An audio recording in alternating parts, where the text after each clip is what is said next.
या झोपडपट्ट्यांचा पुनर्विकास का करू नये अशा अनुषंगाने सुद्धा त्या ठिकाणी विनंती वजा सूचना त्या ठिकाणी गेल्या.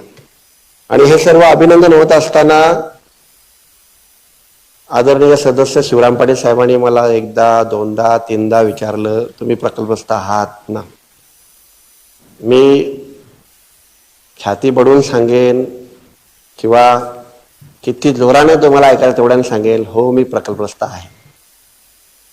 परंतु जेवढ्या पोट तिडकीने तुम्ही मला विचारलं, थोडस जेव्हा त्या बारवी डॅमच्या उंची वाढवताना तिथले प्रकल्पग्रस्त या महानगरपालिकेत बिना कायदा बिना नियमावली कुठलीच जी बिंदू नामावली काही न पाहता आमच्या त्या प्रशासकीय कार्यकाळात लादले, तेव्हा इथल्या प्रकल्पग्रस्तांसाठी पोटतिडकीने तुम्ही बोलला असतात ना, हो मी प्रकल्पग्रस्त आहे, आमच्यावर अन्याय होतोय, तेव्हा बरं वाटलं असतं.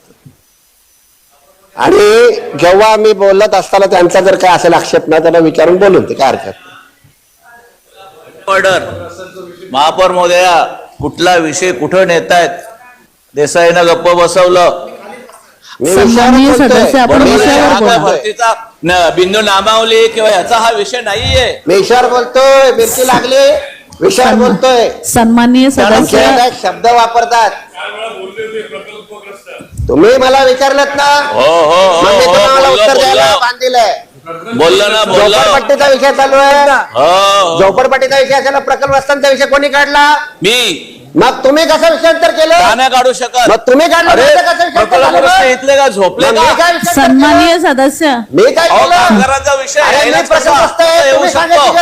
जो विषय काढला त्याला तो उत्तर देत काय? अभिनंदन. तुम्ही सांगाल काय? निर्णय आला जेव्हा इथं 54 जणांचा कोणी नाही भांडलं, नाईक साहेब भांडले.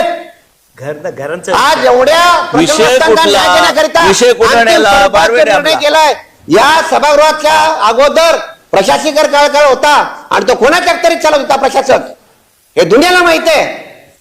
तेव्हा प्रकल्पग्रस्तांसाठी कोणी भांडलं असतं ना, आनंद वाटला असता. 54 जण लादल्यावर आपल्यावर अर्ध्या बाजूचं पाणी सुद्धा दिलं नाही आपल्याला. पाणी सुद्धा दिलं नाही आपल्याला. तुम्हाला कोणी अडवलं सांगतं प्रकल्पग्रस्त? कोणी अडवलं अरे लाज अडवलं होतं? तुम्हाला लाज वाटायला पाहिजे. तुम्ही सन्माननीय सदस्य आपण शब्द मागितला. आमदार म्हणून बोले. कुठले आमदार म्हणून काय केलं तुम्ही?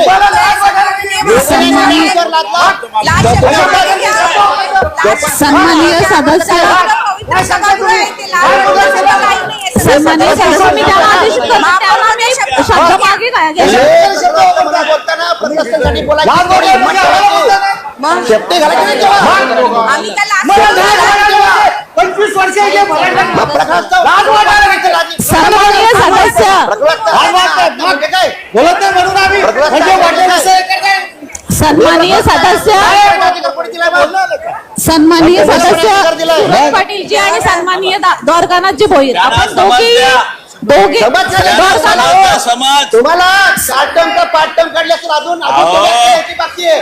सन्माननीय सर्व सदस्यांना माझी विनंती आहे, आपण बसून घ्या. सन्माननीय सदस्य सुरेश पाटीलजी आणि सन्माननीय द्वारकानाथ भोईरजी, आपण दोघेही जे शब्द वापरतात त्यांची करते मी. कोणाची लाच काढताय? तुम्ही 25 वर्ष घेता, किती प्रकल्पग्रस्त आहे? अरे मग असं बोलायला पाहिजे. काय बोलताय? वापरला 30 वर्ष 25 वर्ष 15 वर्ष 25 शिटकोमध्ये किती लागले? त्यासाठी तुम्हाला घरी पाठवलं. सामान्य काय?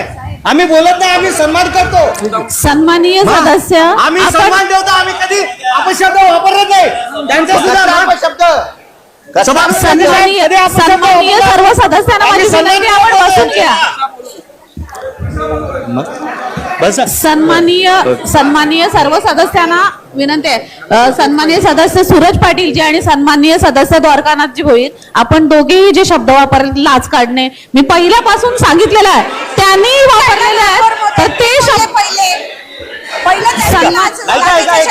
महापौर महोदय, आपण पण त्यांनी जो शब्द वापरला तो सांगितला. आणि मी शब्द मागे घ्यायला तयार आहे, पण त्यांनी घ्यावा. तेही तुम्ही तो शब्द मागे घ्या आणि बोला. हे बघा, मी सांगतो सन्माननीय- या सभागृहात मी ऐका, या ऐका. सभागृहात महापौर महोदय, ऐका, कोणाला लाज वाटले शब्द काढला तो मागे घेतो, परंतु महापौर महोदय, प्रकरणग्रस्तांवर जो अन्याय केलाय त्यांनी शब्द त्या मागे 54 जणांनी घेतला घेऊन- मी आणि- पण मागे घेतो, मी पण मागे घेतो. मागे घेतलं मग बसा आता. आणि सन्माननीय शिवराम पाटीलजी, आपण ज्येष्ठ आहात, आपण प्रकल्पग्रस्तांचा जेव्हा विषय घेतला तेव्हा मी आपल्याला थांबू शकत होते की विषयांतर होतोय, पण आपण ज्येष्ठ आहात म्हणून मी बोलली नाही. मग त्या गोष्टीला उत्तर एखादा सदस्य देतोय तर आपल्याला राग नाही यायला या पाहिजे. झोपडपट्ट्यामुळे प्रकरग्रस्तांच्या जमिनीवर वसलेले आहेत, त्यांचा कोणी विचार करत नाही, फक्त वरच्या लेवलने विचार होतोय. पण हे काय आपण- चुकीचं नाही माझं, आपण दुसऱ्या हे सदस्य चुकीचं नाही. मग त्या गोष्टीचं इथे उत्तर अर्धा कोणीतरी समाज देणारच ना. प्रकरग्रस्तांचा आहे. कसं बोला पण बसा. आम्ही पण. लाटेपर्यंत जाणार नाही. या झोपडपट्टीच्या अनुषंगाने जेव्हा हा अन्यायकारक निर्णय आला, आमचे मित्र अमित पेडकर